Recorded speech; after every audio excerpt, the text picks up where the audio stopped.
Last week, for example, I said that if we really value diversity, really value it, we're going to face some major challenges when those who are not as white or as straight or as middle class or as middle-aged join us, and they want to do it differently than we do it right now. And that will be hard because we're used to doing things in a certain way, in a certain space, at a certain time. And when people want to do it differently, we're going to say, well, they don't understand the way we do things around here, and they're right. But we have to be careful lest we think they're not doing it right at all. This hour, our collective spiritual experience, is where those different ways of being religiously liberal are bound not only to meet, but to collide. Now, nothing gets us more worked up, any church for that matter, gets us more worked up than changing this hour. First thing I encountered when I got here, Fred, I hadn't been here a week. Someone said, take out that third sermon, that third hymn, get rid of it. And don't forget to put the offering back in front of the sermon. That's where it belongs. And why don't you turn down the lights more? You see, the habits we fall into. There's nothing wrong with those habits. But it's important to realize they're habits. They're ways of being religious, not the way. Anyone here remember a business book a few years ago called Who Moved My Cheese? It was all about how we respond to things being changed and how it makes us upset when someone takes something we know where it is and moves it someplace else, and then we get really, really angry that someone violated our sense of order. And I did that a lot when I was here for the first 2 years, and you really got angry too. Even now, a lot of you say, I don't like all that greeting stuff. And why do you have to sing that silly song? It's not dignified. And of course, the most exasperating thing I did around here, which is why you don't see it anymore, but I miss it a lot. You know where I'm going? Bathrobe theater. Yes, see? When Matthew and I literally enacted pieces of the biblical story, and that's just not dignified. It's not the way we do things around here.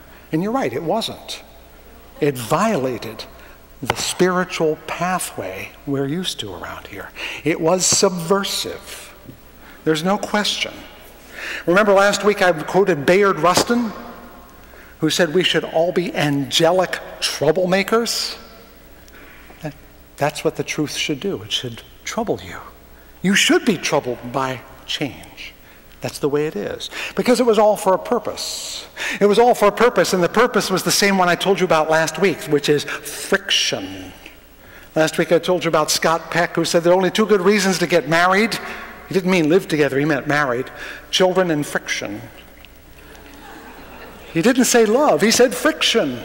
He said that we should be married because the other person will rub up against us and force us to see ourselves differently than we are, and therefore adapt. Because if we just go our merry way, we'll never roll up the toothpaste tube. You know what I mean? We need to be in a difficult relationship as well as a supportive one so we actually grow. A Christian monk, Brother Chenu, went even further when he said, each individual is radically insufficient for his own, in realizing his or her own nature fully. Let me read that again. Each individual is radically insufficient to realize his or her own nature fully. Persons are persons only in a community with other persons. And why? Because of the friction. When we have to explain ourselves, or we have to get in trouble with others, that's how we learn who we are. We cannot, I love that phrase, pull yourself up by your own bootstraps. You ever tried to do that? Reach down, grab your shoes, pull hard, and where do you land?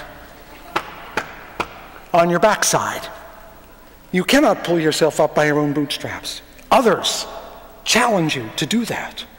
And that's what a place like this is for. We want it to be a place where we love each other, and we should, and a place where we support each other and accept each other and welcome each other. And yes, yes, yes, we should do that.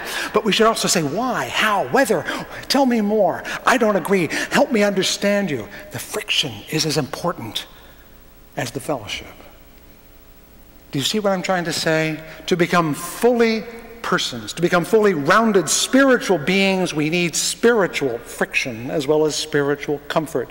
We need to cultivate the heart as well as the mind, the immanent as well as the transcendent, the social as well as the personal, the playful as well as the serious.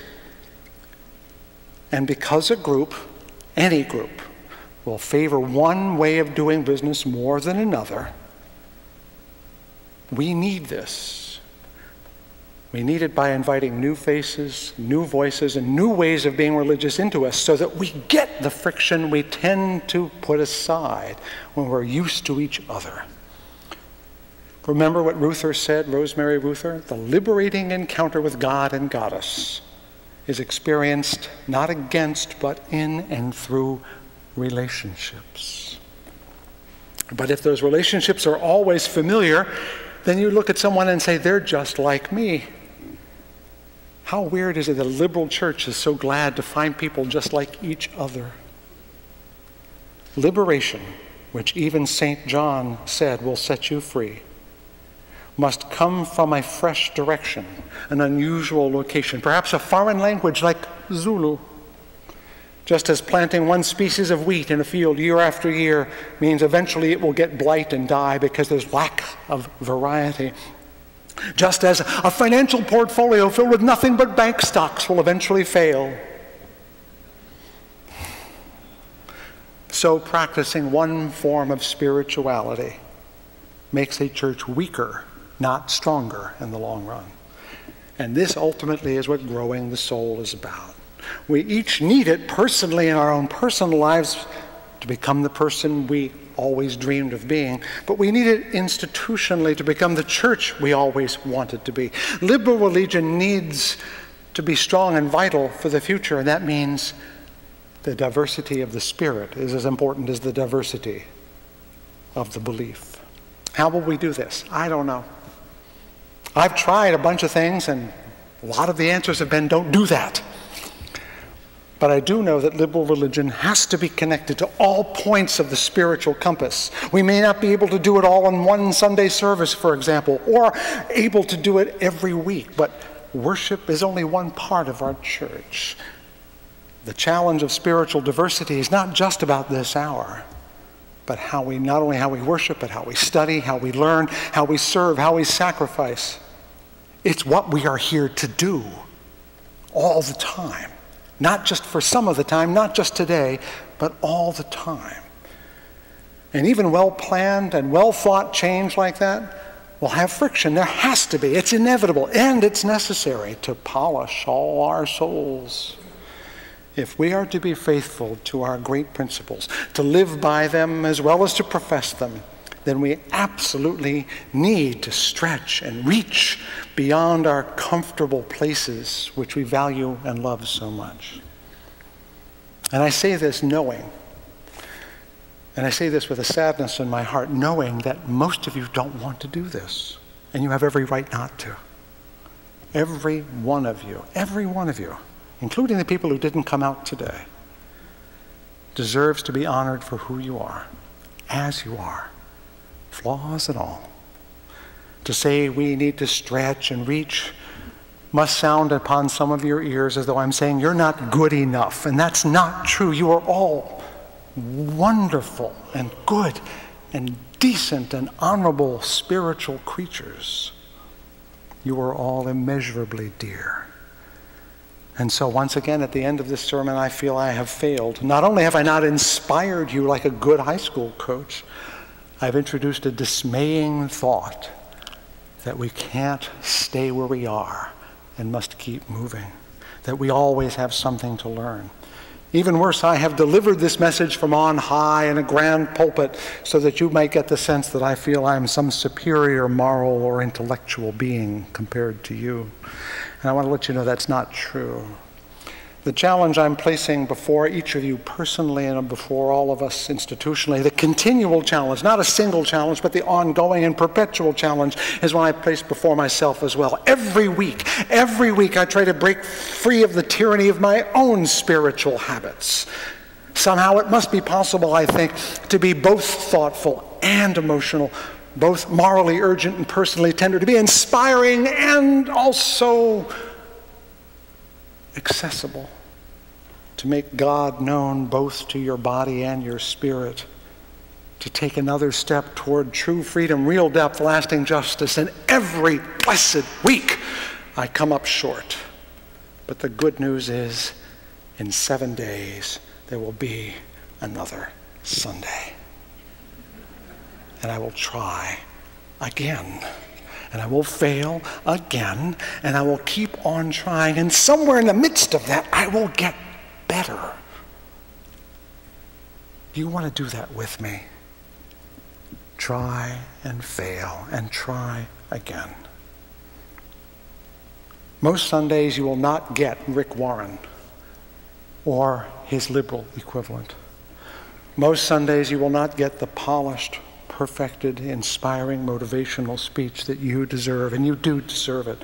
You deserve words that speak the truth and feel alive, that come from the heart and speak to the mind. You deserve to be inspired weekly in a life that is frequently less than inspirational. And I know I can't do that every week. I can barely do it annually. No one person can do this and be true to him or herself. No single sermon, no Sunday service, no church can do this all by itself. But this church, in all its diversity, can strive for more. So I'm asking you, don't ask me to inspire you. I want you to inspire me. I can't motivate you. I want you to motivate me too. I want you earnestly to desire the excellent ways of heart and mind, of body and spirit, so that somewhere, somehow, in a future none of us will know, the people that we will never meet will be glad that we gave them this kind of hope, this kind of faith, this kind of church. So may it be, and amen.